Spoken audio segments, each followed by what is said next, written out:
मेरा नाम रवि कुमार साहब और मैं जामा डोवा डुमरी नंबर 4 में रहता हूं। और इस वीडियो के माध्यम से सभी जो स्थानीय निवासी है जो यहाँ के, और इस वीडियो के माध्यम से मैं इतना ही कहना चाहता हूं कि बहुत सारे जो अभिभावक हैं, पेरेंट्स जो हैं, वो शिक्षा को लेकर के जागरूक नहीं है। अपने बच्चे को डिग्री तो दिला देते हैं, ठीक है, ग्रेजुएशन किसी तरह करवा देते हैं, लेकिन आगे की पढ़ाई के लिए उसका जिम्मेवारी नहीं उठा पाते हैं। और जिस कारण से उसको अपने संगत में आए हुए जो भी बच्चे होते हैं जो बाहर चले जाते हैं काम करने के लिए, और ऐसा नहीं होना चाहिए। क्योंकि माता पिता जो 15 साल दिए उसको ग्रेजुएशन करने के लिए, उसके बाद 2 साल और उसको मिलना चाहिए, ठीक है। और उसके जीवन में तो गाइडेंस का अभाव है, जिस कारण से वो ऐसा निर्णय लेता है। अगर ऐसा नहीं होता तो आज देखिए, जो सब्जी बेच रहा है उसका बेटा ज़्यादातर सब्जी ही बेच रहा है, या फिर ठेला चला रहा है, या फिर ऑटो चला रहा है। ऐसे करके उसका समय बर्बाद होता है, और बाद में वही पेरेंट्स बोलते हैं कि इतना पढ़ाए हैं, कोई काम का नहीं। जब इतना ही पढ़ाने के बाद आपको ऐसा ही काम करवाना था तो फिर उतना पढ़ाने का कोई ज़रूरत नहीं था। आप शुरू से ही उसको काम पे लगा सकते थे, ठीक है। तो 2 साल का और समय उसको मिलना चाहिए। और आपके नज़दीक में ही ये कोचिंग खुला हुआ है, Ravi academic and competitive class के रूप में। आप देख ही सकते हैं, नियर पेट्रोल पंप के सामने। और आपका टाटा पार्क जो है वो नज़दीक में ही है। और यहाँ पे आप आपका बच्चा अगर उसके अंदर टैलेंट है तो रात में भी बैठ करके यहाँ पढ़ सकता है। यहाँ पे टोटल सुविधा है। और अभिभावक से इतना ही कहना चाहेंगे कि थोड़ा सा उसको प्रोत्साहित कीजिए, जिससे कि वो अपना जीवन में कुछ कर पाए, और आपका जो जिम्मेवारी है, ठीक है, वो सही से उठा पाए सही समय पर। इसलिए जब भी हम लोग तैयारी करते हैं, खास करके गवर्नमेंट एग्जाम का, तो कुछ विशेष चीज पे ध्यान देना चाहिए। और वही थॉट को साझा करना चाह रहे हैं हम इस वीडियो के माध्यम से।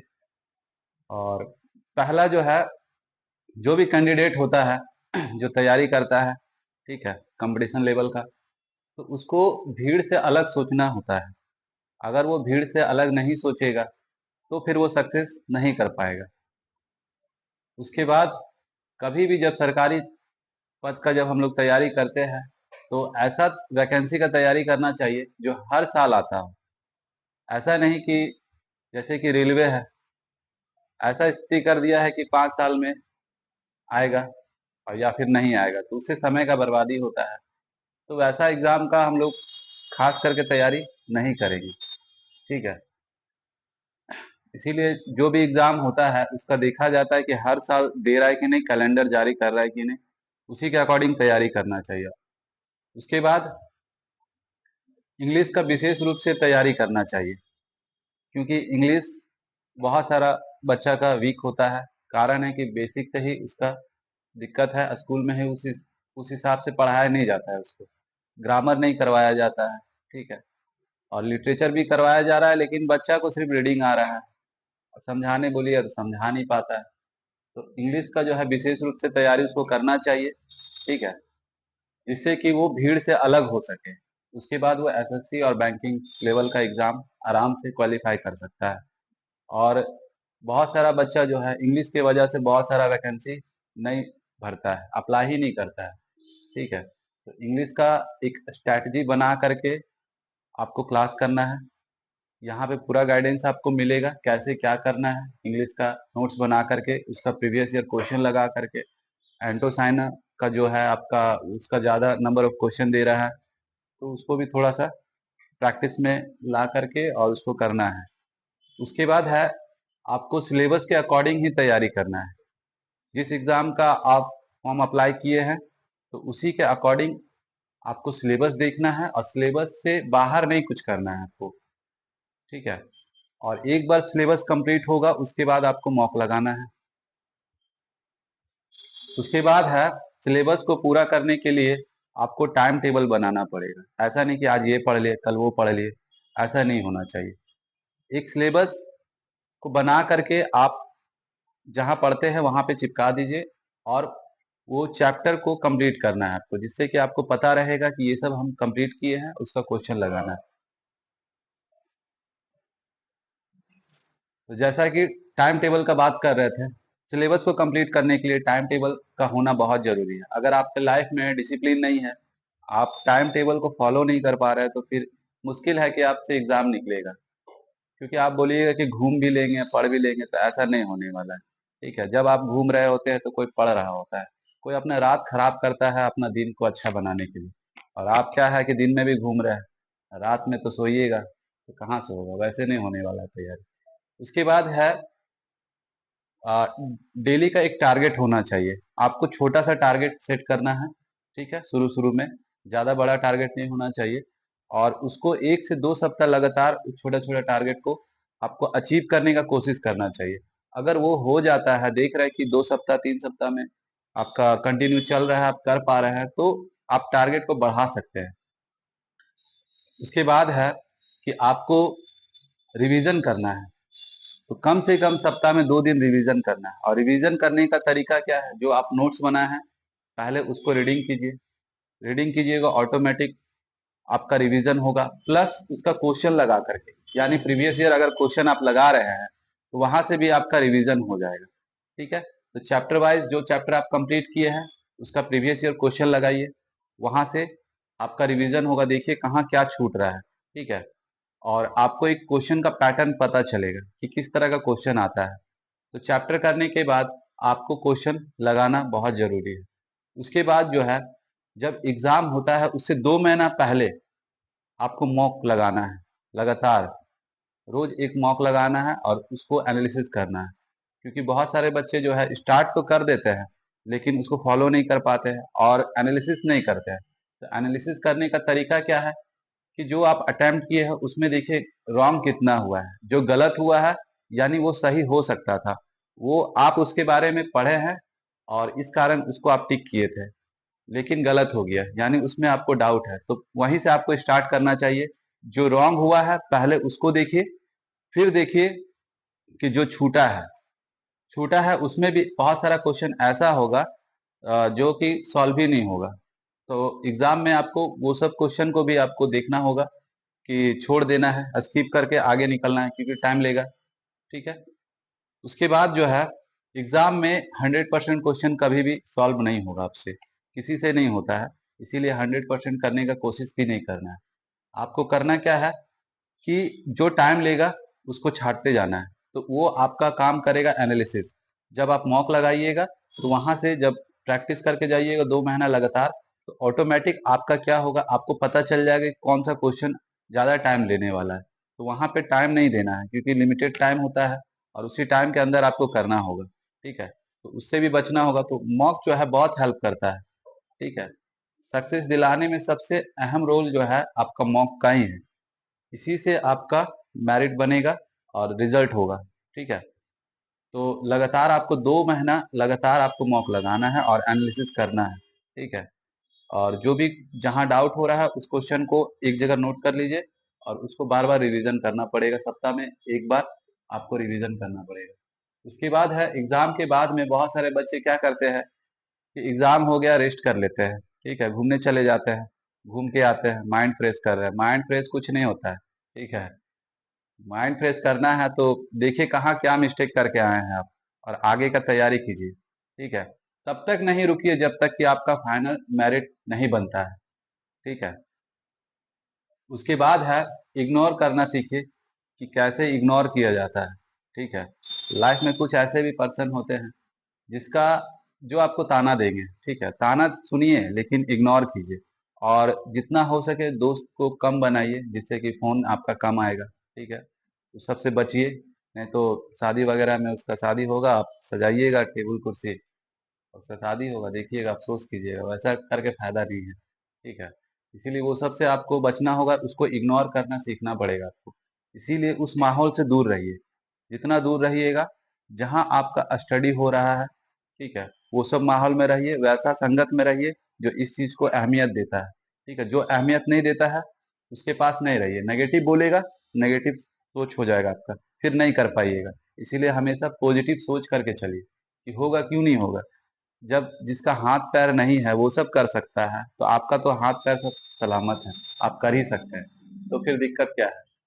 उसके बाद जो है देखिए, सफल लोगों के पास तो टाइम होता नहीं है। ज्यादातर देखते हैं कि जिसका जॉब हो गया है उसको बहुत ज्यादा वैल्यू दिया जाता है, ठीक है, लेकिन उसके पास तो टाइम ही नहीं है कि आपको गाइड करे। तो उसको इग्नोर करना सीखिए। आप अनुभव ले सकते हैं जो फेल हो चुका है, जो जिससे वो टारगेट अचीव नहीं हो पाया, तो उससे आप पता कर सकते हैं कि गलती कहाँ कहाँ हुआ। वो गलती आपके अंदर भी है तो उसमें सुधार कीजिए, ठीक है। इससे क्या होगा कि कम समय में आपको सक्सेस मिल जाएगा, फिर भटकना नहीं पड़ेगा आपको। उसके बाद है इसी तरह करके सुधार करना है आपको। और जितना भी अभिभावक है लोकल में, ठीक है, अपने बच्चे का 2 साल हमको दीजिए, जिससे कि हम पूरा गाइड कर पाए। और जो इधर का जो है कि ज्यादातर बच्चा बाहर काम करने के लिए निकल जाता है, या फिर जिसके पास पैसा है वो बाहर बच्चे को भेज देते हैं अच्छा पोस्ट का पढ़ाई करने के लिए, ठीक है। तो जिसके पास नहीं है वो 2 साल का टाइम दीजिए, बच्चे को भेजिए और भरोसा कीजिए, और एक बार विजिट कीजिए और देख सकते हैं कि क्या क्या व्यवस्था है, कैसे क्या हो रहा है, और बच्चा का पूरा गाइडेंस यहाँ पे मिलेगा। जैसा कि यहाँ पे बहुत सारे सुविधा है जिसका यूज करके आपका बच्चा आगे बढ़ सकता है। जैसा कि देख सकते हैं, सुविधा के तौर पे सबसे पहला इम्पोर्टेंट जो है ये आपका इन्वर्टर है, ठीक है, जिससे कि लाइन का दिक्कत नहीं होगा यहाँ पे, इसीलिए इसको लगाया गया है।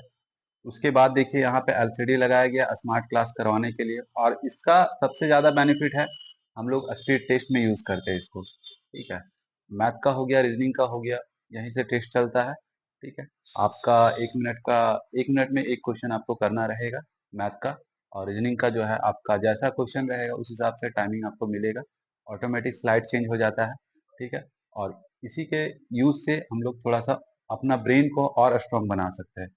फिर उसके बाद देखिए सुविधा के तौर पे, अगर आपका बच्चा 8 घंटा तक भी पढ़ना चाहता है तो उसके लिए लाइब्रेरी का सुविधा है। यहाँ पे बैठ करके अपना यहाँ पे ये सिलेबस लगा करके और जो टाइम टेबल बनाएगा उसके अकॉर्डिंग ही उसको पढ़ना है, और समय से पहले उसको जाना भी नहीं है। और अपना फोन का भी यूज करके यहाँ पे वो पढ़ सकता है, जिससे कि उसका रफ्तार जो है काफी तेज हो जाए। और यूट्यूब का भी यूज करके समय से पहले उसको सिलेबस को कंप्लीट करना है। इसी तरह से यहाँ पे सुविधा है, प्लस उस साइड में आपका बाथरूम है, बाथरूम का भी सुविधा है, जिससे कि बच्चा यहाँ पे आराम से 8 से 10 घंटा आराम से बैठ करके पढ़ाई कर सकते। पानी का भी सुविधा है, ठीक है। इस तरह करके सारी सुविधाएं हैं लोकल में, मेरे हिसाब से ऐसा कहीं नहीं है। इस कारण से हम लोग जो बाहर जाते हैं, बाहर ना जा करके यहाँ पर लोकल में ही ऐसा माहौल अगर बनता है तो बच्चा यहाँ से ही बहुत सारा चीज कंप्लीट कर लेगा, और जो टारगेट है वो अचीव कर सकता है, उसको बाहर जाने का कोई जरूरत नहीं है, ठीक है। एक बार विजिट करवाइए अपने बच्चे को, और यहाँ पे आके देखें कि क्या है नहीं है, क्या बोला जा रहा है वो सही में है कि नहीं है। अगर आपके बच्चे के अंदर टैलेंट है तो ये इतना श्योर है कि वो अचीव कर लेगा। देख सकते हैं जैसा कि बहुत सारा बच्चा का रूटीन लगा हुआ है यहाँ पर, अपना सिलेबस के अकॉर्डिंग इसका रूटीन है, और वो रूटीन को फॉलो करके अपना पढ़ाई करता है। सबका पर्सनल एक अपना चैम्बर है, और वो चैम्बर का यूज वही बच्चा कर सकता है जो उसके काबिल है, जिसके अंदर बैठने की कैपेसिटी है, वो आराम से अपना गोल अचीव कर सकता है। बाकी जिसके पास तो कैपेसिटी नहीं है तो वो फिर कैसे करेगा। लेकिन हाँ, माहौल में आने के बाद हो सकता है अपने आदत में बदलाव लाए, और दूसरे को देख करके वो उस चीज को फॉलो कर पाए, क्योंकि जैसा संगत होता है वैसा सोच होता है। तो वैसा संगत से भी अपने बच्चे को आपको बचाना है, जिससे कि वो गलत डायरेक्शन में ना जाए। बस यहीं तक का था, और एक बार जरूर विजिट करें आप। हाँ, जैसा कि यहाँ पे सिलेबस के अकॉर्डिंग ही पढ़ाई होता है।